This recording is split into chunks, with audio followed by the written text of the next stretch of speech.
আসসালামু আলাইকুম, আশা করি সবাই ভালো আছেন। আমি বিগত লেকচারগুলোতে ম্যাথমেটিক্স সম্পর্কিত বেশ কিছু শর্ট টেকনিক আপনাদের দেখিয়ে আসছি। এখানে আমি আজকের এই লেকচারে বিভিন্ন সুদ কষার অঙ্ক কিভাবে পরীক্ষায় আপনি শর্টকাট এটাকে সমাধান করবেন, এই বিষয়টি নিয়ে আলোচনা করব। বিগত লেকচারগুলোতে আমি আহ শতকরার বিভিন্ন অঙ্ক দেখিয়েছি।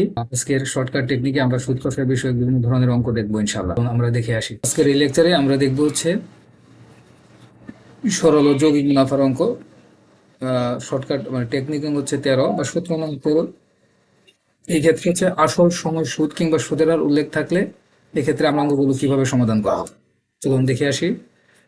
আমাদের অঙ্কের প্রশ্নে কি থাকতে পারে, যেমন সুদের হার শতকরা 60 টাকা হলে 650 টাকা 6 বছরের সুদ কত।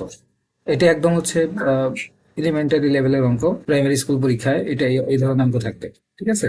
এবং বিসিএস এর লেভেলের অঙ্কে এই ধরনের অঙ্ক থাকে, ব্যাংকের চাকরিতে এই ধরনের অঙ্ক থাকে, ঠিক আছে। এই অঙ্কগুলো আমরা মানে ম্যানুয়াল সিস্টেমে সমাধান করেছি অনেক।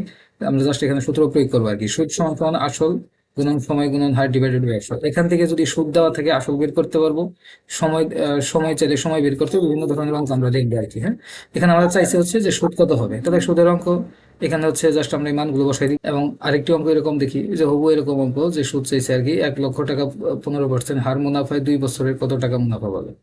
সেই ক্ষেত্রে শর্টকাট টেকনিকে আমরা এখানে দেখবো হচ্ছে এর আগের অঙ্কটি যেভাবে দেখেছি ঠিক এরকম। আশা করি বিষয়টি বুঝতে পেরেছেন। আমরা আরো কয়েকটি অঙ্ক দেখি, যেমন শতকরা বার্ষিক কত হার সুদে। হ্যাঁ, এটা এখানে হার বের করতে হবে। 700 টাকা 5 বছরের সুদ 105 টাকা হবে। ঠিক আছে, সেক্ষেত্রে শর্টকাট টেকনিকটা হবে হচ্ছে সুদ ইজিক্যাল টু হচ্ছে আসল গুণন সময় গুণন হার ডিভাইডেড বাই 100। এখান থেকে আমরা সুদ ইন্টু 100 আর আর গুণ করলাম, এরপরে জাস্ট এটাকে এই পাশে নিয়ে আসলাম, এটাকে এই পাশে উল্টাই দিলাম। এখান থেকে হচ্ছে সুদের হার বের করবো, সুদ গুণন 100 আসল গুণন সময়। ঠিক আছে, অর্থাৎ একটা সূত্র জানা থাকলে এখান থেকে আপনার অন্যান্য সূত্রগুলোকে বের করে নেবো। এখান থেকে সুদের হার বের করতে পারবো, সময় বের করতে পারবো, আসল বের করতে পারবো, বিভিন্নভাবে অঙ্কটা থাকতে পারে আর কি। ঠিক আছে, তো সেক্ষেত্রে অঙ্কের উত্তর হবে 3%।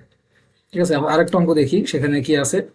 এখানে হচ্ছে আমরা বার্ষিক শতকরা কত টাকা হার সুদে 425 টাকা 3 বছরে সুদে আসলে 476 টাকা হবে। এখানে সুদে আসলে কথা বলছে, তাই না? তাহলে এখানে হচ্ছে এটা আসল, এটা হচ্ছে সুদ, আর এটা হচ্ছে সুদে আসল। তাহলে এটা থেকে এটা বাদ দিলে আসল বের হবে, তাই না? আচ্ছা, ও আচ্ছা, কত টাকা হার সুদে, মানে কত টাকা হার সুদে বের করতে হবে, সুদের হার বের করতে হবে 425 টাকার, মানে এটা হচ্ছে আসল, সুদে আসলে 476 টাকা। তাহলে আসল কত হবে? 425 আর 476 বাদ দিতে হবে। আচ্ছা, আমরা দেখি অঙ্কটা কিভাবে করবো। তাহলে ওই আগের সিস্টেমে, ঠিক আছে, সুদ গুণ আসল আর আর গুণ 500 চেঞ্জ করলাম, সুদের হার সমান হচ্ছে এই যে এখানে আমরা এবারে কাটাকাটি করা হয়েছে, ঠিক আছে। উত্তর হচ্ছে 4%।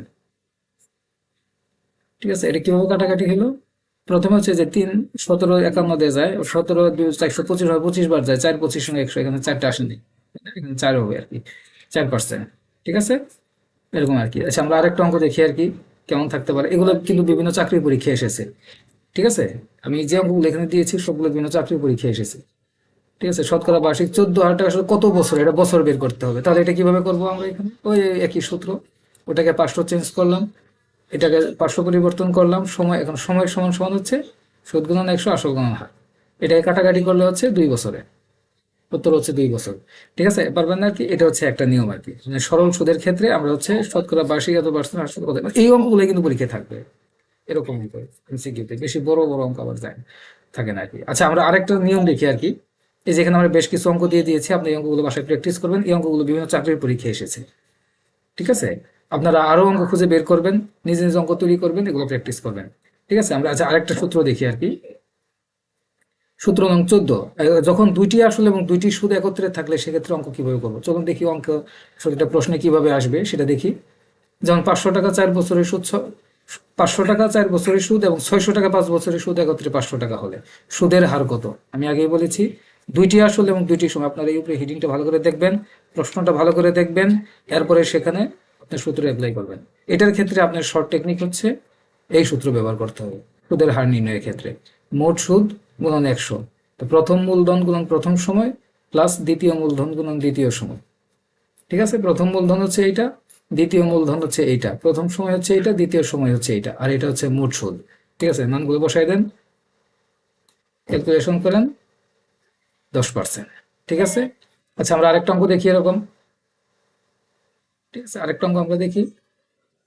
সেটা হচ্ছে কেমন, যেমন একই হার সুদে 200 টাকা 5 বছরের সুদ। দেখেন এখানে জাস্ট কথাটা একটু চেঞ্জ করে আসছে, আগের অঙ্কের মতোই, জাস্ট একটু কথাটা চেঞ্জ আছে। হ্যাঁ, ঠিক এইভাবে অন্যান্য অঙ্কগুলো জাস্ট আপনার কথাটাকে একটু, মানে আপনার অঙ্কের যে প্রশ্নটা আসবে সেই প্রশ্নটা একটু, মানে কথাগুলোকে একটু কিন্তু পরিবর্তন করে আসবে।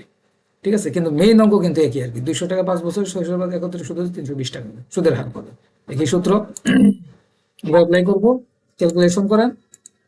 আশা করি বিষয়টি বুঝতে পারছেন, আমি একবার সহজ করে দিয়েছি আর কি। ঠিক এইভাবে আপনারা এই সূত্র প্রয়োগ করে এগুলো শেষ করবেন। আরো বেশ কিছু অঙ্ক এখানে দিয়ে দিয়েছি, আপনারা এগুলো বাসায় প্র্যাকটিস করবেন, নিজে নিজে অঙ্ক তৈরি করবেন, বাসায় প্র্যাকটিস করবেন।